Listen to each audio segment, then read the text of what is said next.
amor que en el Calvario Dios nos mostró.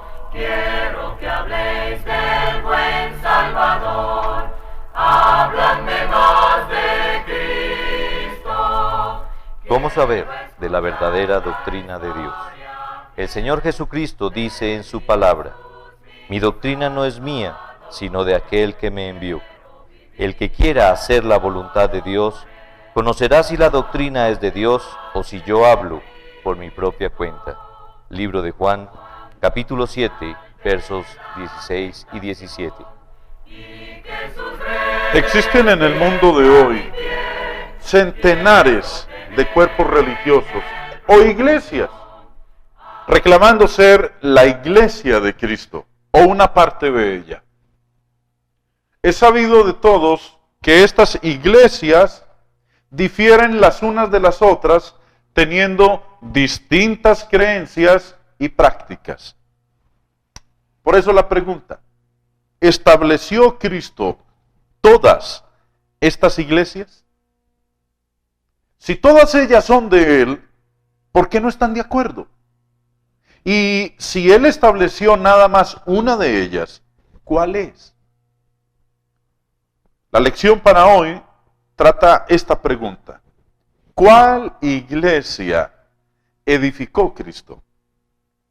Se oye mucho de que no importa de cuál iglesia sea uno miembro. Si es así, ¿por qué no juntarnos a todas ellas? Alguien dirá: eso no puede ser. ¿Por qué no?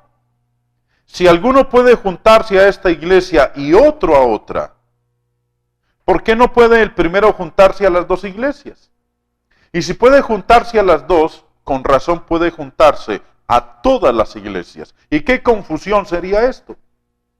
El Señor Jesucristo oró a su Padre Celestial por la unidad de los que creemos en Él. Pero la lógica de los hombres permite que estemos bien divididos y miembros de muchas iglesias.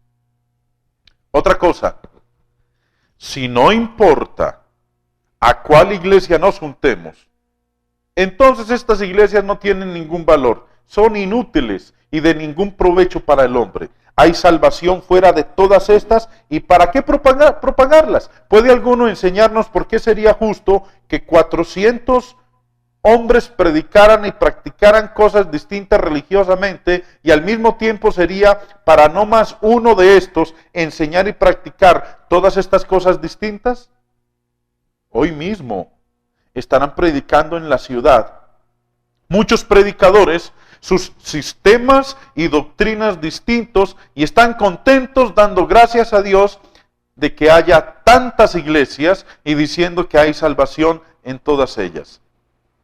Pero si nada más uno de estos predicadores estuviera predicando todos estos sistemas y doctrinas contrarios al mismo tiempo, se declararía que el tal es un loco y un enfermo mental. Pero mis amigos, si es malo que no más uno enseñe cosas contrarias, también es malo que muchos lo hagan. Para contestar nuestra pregunta, ¿cuál iglesia edificó Cristo?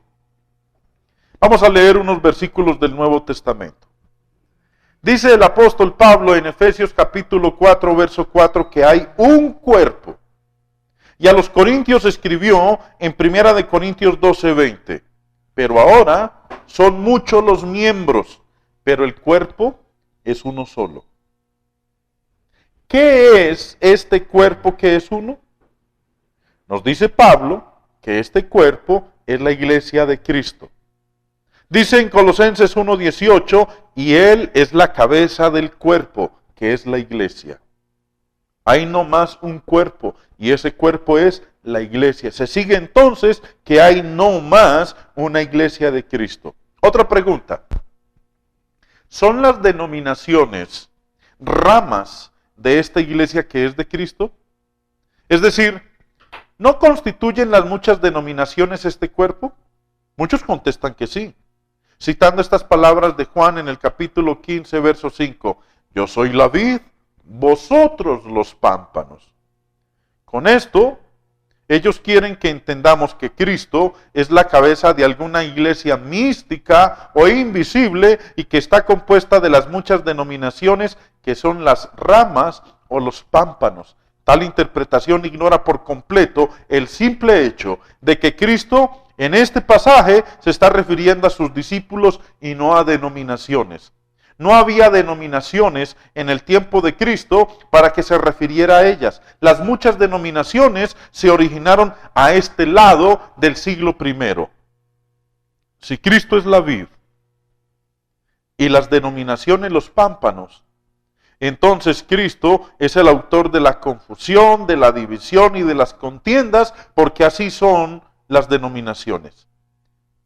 ¿Quién ha visto jamás a una vid con uvas en una parte, manzanas en otra, naranjas aún en otra? Sin embargo, muchos quieren que creamos que las denominaciones, con sus muchas diferencias vitales, proceden de Cristo, la vid. ¿Cuál es la iglesia que Cristo fundó y quiénes la constituyen? En Hechos 20:28 es llamada la iglesia del Señor. Dijo Cristo en Mateo 16:18 que edificaría su iglesia. Pablo se refiere a las congregaciones de cristianos en las muchas partes del mundo como las iglesias de Cristo en Romanos 16:16. Y según 1 Corintios 1:1, Pablo dirigió esta carta a la iglesia de Dios. Puesto que la palabra iglesia significa los llamados, la iglesia de Cristo significa los salvos de Cristo. Los que han sido llamados a otra doctrina, práctica y creencia son miembros de otra iglesia. La iglesia de Cristo se compone de los que obedecen el llamamiento de Cristo por su evangelio, que también es uno. Los que obedecen a otro evangelio o fe llegan a ser miembros de otra iglesia, aunque no lo admitan. En tiempos apostólicos, los miembros de la iglesia que Cristo fundó se llamaban nada más cristianos, Hechos 11:26. Desconocían otros nombres propios. Hoy en día es muy diferente.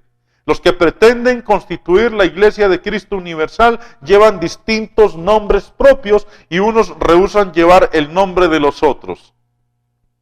El bautista no quiere llevar el del presbiteriano. Y el luterano rehúsa llamarse pentecostal y la lista continúa. La razón por que rehúsan hacerlo es obvia. El denominacionalismo no es conforme a la palabra de Dios. ¿Cuáles son las características de la iglesia de Cristo? La iglesia que Cristo fundó acepta solamente la palabra de Dios escrita, los 27 libros del Nuevo Testamento como regla y norma de fe y de práctica. Por eso rechaza todo credo, disciplina o manual escrito por la autoridad humana. En la iglesia de Cristo no hay ningún cuerpo legislativo que formule credos y manuales.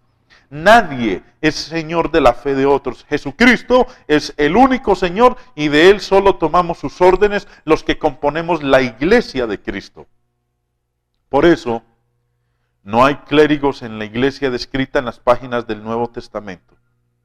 Otra característica de la iglesia que Cristo fundó es que predica solamente el evangelio sin añadirle o quitarle. Las iglesias protestantes reclaman predicar el evangelio, pero el llamado evangelio de ellas es un evangelio pervertido. En tiempos apostólicos iban los cristianos primitivos predicando el evangelio y los que oían, creían, se arrepentían de sus pecados y eran bautizados recibiendo el perdón de sus pecados. Y hoy en día es muy diferente. La mayoría de las iglesias llamadas evangélicas predican una salvación por la fe sola, afirmando que no hay nada que hacer para ser salvo, sino meramente creer. Y esto es una perversión del evangelio. Dice Santiago en el capítulo 2, verso 24, vosotros veis pues que el hombre es justificado por las obras y no solamente por la fe. La fe salvadora es una fe que obra, una fe que hace, una fe que obedece. La fe sola no salva. La iglesia primitiva se distinguía en que se apegaba solamente a las Sagradas Escrituras, creyendo que son suficientes para instruir en toda buena obra. La iglesia de Cristo hasta la fecha sigue con esa confianza. Dice Pablo en 2 de Timoteo capítulo 3, versos 16 y 17, toda la Escritura es inspirada por Dios y útil para enseñar, para redarguir, para corregir, para instruir en justicia, a fin de que el hombre de Dios sea perfecto, enteramente preparado para toda buena obra. Por eso la iglesia de Cristo no anda en muchas prácticas populares del denominacionalismo. Puede algunos enseñarlos el ejemplo de la iglesia apostólica, llevando nombres humanos, haciendo credos y disciplinas aparte de las escrituras, haciendo uso de bailes y de fiestas para reunir dinero, tocando instrumentos musicales como órganos y pianos, formando sociedades y practicando el bautismo de niños y usando la aspersión como forma de bautismo. El más docto en las escrituras no puede hallar una sola de estas prácticas, pero ¿no tienen la mayoría de las iglesias modernas estas cosas? Sí, las tienen. Por eso no son la iglesia del Nuevo Testamento. En la iglesia del primer siglo, ningún predicador usaba el título de reverendo. Tampoco era llamado el pastor. Todo docto enseñado en las escrituras sabe que las palabras anciano, pastor y obispo se refieren al mismo oficio, que es el oficio de los que gobiernan la congregación local y no a los predicadores. También saben estos doctos en las escrituras que el término sacerdote se aplicaba a todo cristiano y no solamente a unos cuantos de algún supuesto clero. En tiempos apostólicos no había diferencia entre clero y seglares. Esos conceptos ni existían.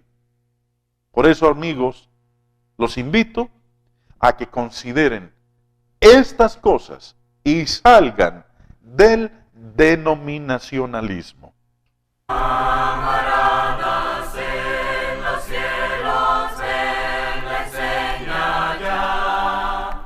En Eclesiastés capítulo 8, verso 1, Salomón dijo: ¿Quién puede compararse al sabio?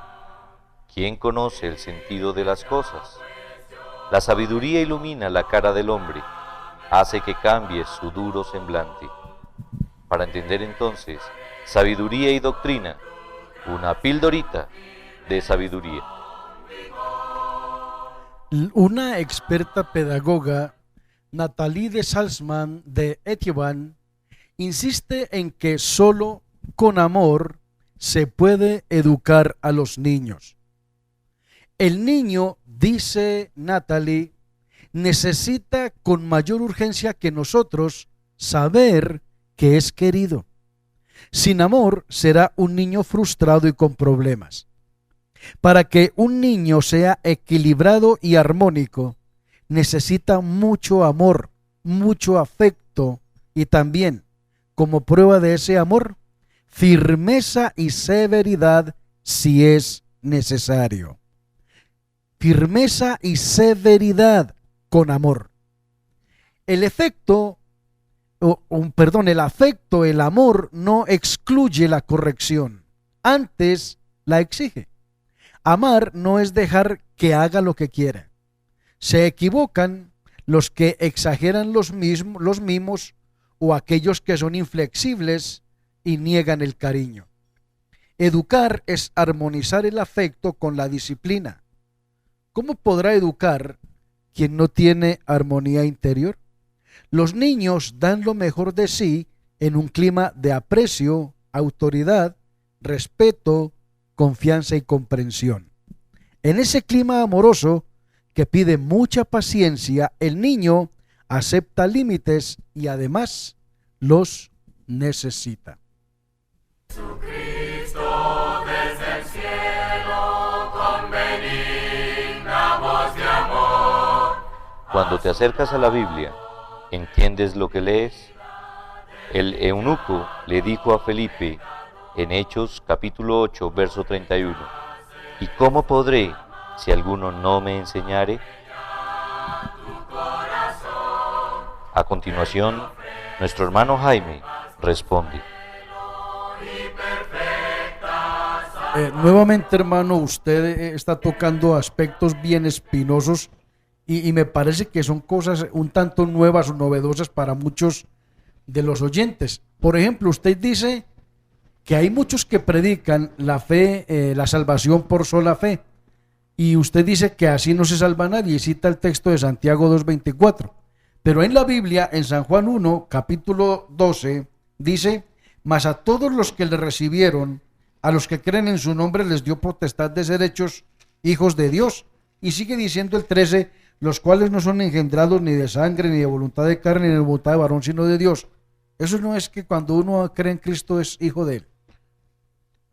No, señor. Así no es. No. No, señor. Ahí Lea dice- bien, lea otra vez. Dice, mas a todos los que le recibieron, a los que creen en su nombre, les dio potestad de ser hechos hijos de Dios. Muy bien. ¿Les dio qué? Potestad, ¿Qué es dar potestad? dar autoridad. Muy bien. Según eso, entonces, ¿qué quiere decir? Muestre a ver, lo que uno entiende es que ahí es hecho hijo de Dios. ¿Así lo entiende usted? Pues así dice el versículo. No, así no dice el versículo. Vuelva a leer. Mas a todos los que le recibieron, a los que creen en su nombre, les dio potestad o autoridad de ser hechos hijos de Dios. De ser hechos hijos de Dios. A no de hacerse hijos. No, de hacerse, les dio potestad de hacerse hijos de Dios. Ya. Pero el versículo no está diciendo cuándo uno se convierte en hijo de Dios. ¿O sí lo está diciendo? No dice que a los que le recibieron, a los que No, creen no, en su no, no, nombre. no. Ahí está diciendo que les da ¿qué? La autoridad. La autoridad de convertirse en hijos de Dios. Pero no dice cuándo. Ah, ya. No, no es que ahí se hicieron hijos de Dios. No, no, ahí no está diciendo que en ese momento se convirtieron en hijos de Dios. ¿O sí? Pero así entiende uno. Obviamente, bueno, que entienda así. Pero que lee. Que a los que reciben al Señor y a los que creen en su nombre, Él les da la autoridad de hacerse hijos. A hacerse hijos de Dios. ¿Cuándo se hace uno hijo de Dios? Una cosa es que yo le dé a usted un derecho y otra cosa es que usted haga uso de ese derecho. Ya. ¿Y cuándo puede hacer usted uso de ese derecho? Mire, si yo como padre de familia hago un testamento y digo, mis hijos, mi hijo mayor, yo quiero que cuando me muera le den tanto de mi herencia. Sí. ¿Te le doy qué? En la autoridad. La autoridad. ¿Pero la puede reclamar en ese momento? No es cuando se muera. Es cuando me muera. Ahora, lo mismo es aquí. Aquí Dios me da a mí el derecho, pero no quiere decir que en ese momento yo me convierto en hijo de Dios. Ya.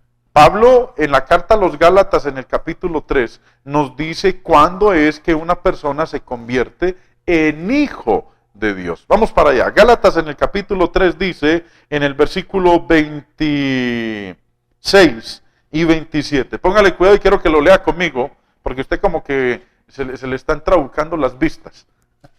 Dice así. Es que no me han operado. Gálatas capítulo 3 dice en el verso 26, pues todos sois hijos de Dios.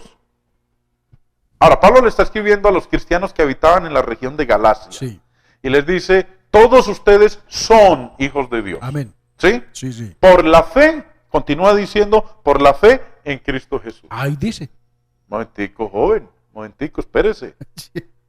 Aclaren, vamos por partes. Sí, sí, sí, sí. Del verso 26, Pablo les dice, todos sois hijos de Dios por la fe en Cristo Jesús. Amén. Ahora yo le hago una pregunta, hermano Hugo. ¿Eso es pasado, presente o futuro? Presente.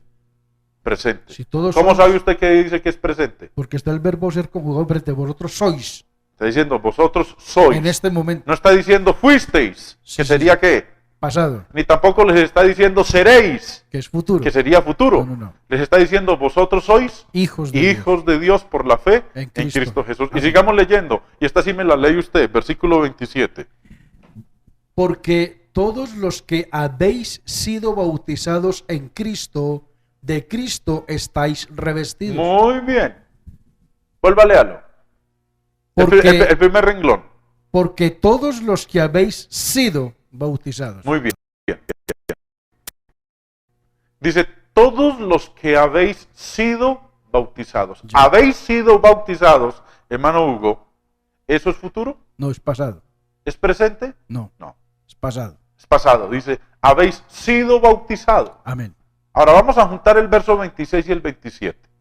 En el 26 dice, sois hijos de Dios. Habla en presente. Sí, amén. Porque en el verso 27 nos dice que habían sido, ¿qué? Bautizado. Bautizados. Entonces, para uno ser hijo de Dios, debe haber sido, ¿qué? Bautizado. Bautizado. En Cristo. En Ah, ya, Cristo. ya. Entonces, Sí, cuando, sí. cuando en Juan capítulo 1 dice que a los que creen en su nombre, a los que le recibieron, les dio potestad de ser hechos hijos de Dios. No quiere decir que en ese momento se convirtieron en hijos de Dios por haber creído en Cristo y haberlo recibido, sino que en ese momento se les da el derecho de que puedan llegar a convertirse en hijos de Dios. Y Pablo nos dice, inspirado por el Espíritu Santo en Gálatas 3, ¿cuándo es que una persona se convierte en hijo de Dios? O sea, si- Momentico. Según Pablo en Gálatas 3, ¿cuándo es que una persona se convierte en hijo de Dios? ¿Cuándo soy bautizado en Cuando ha Cristo? sido bautizada en Cristo. Antes no. Ya. Ahora, ¿qué me iba a preguntar? No, lo que le iba a decir era que si le entendí bien, entonces la cosa queda más o menos así. Una cosa es que yo acepte a Jesús en mi corazón como mi Salvador. Otra cosa es que Él me acepte a mí como hijo. Sí, señor. O sea, son dos cosas distintas. Dos cosas totalmente Yo ahí lo distintas. recibo y yo me siento que lo Y recibo. muchos creen que porque recibieron a Cristo en sus corazones, entonces el Señor ya los aceptó. Ya, y eso no es cierto. yo lo acepté a Él. Sí. Ahora es cuando Él me acepta a mí. Exacto. Es lo Cuando que usted es bautizado. Ah, ya. Amigos, les hablamos en el día de hoy. Su hermano y amigo Hugo Hernán López. Y Jaime Restrepo, evangelistas de la Iglesia de Cristo. Dios les bendiga y que tengan un feliz resto de día.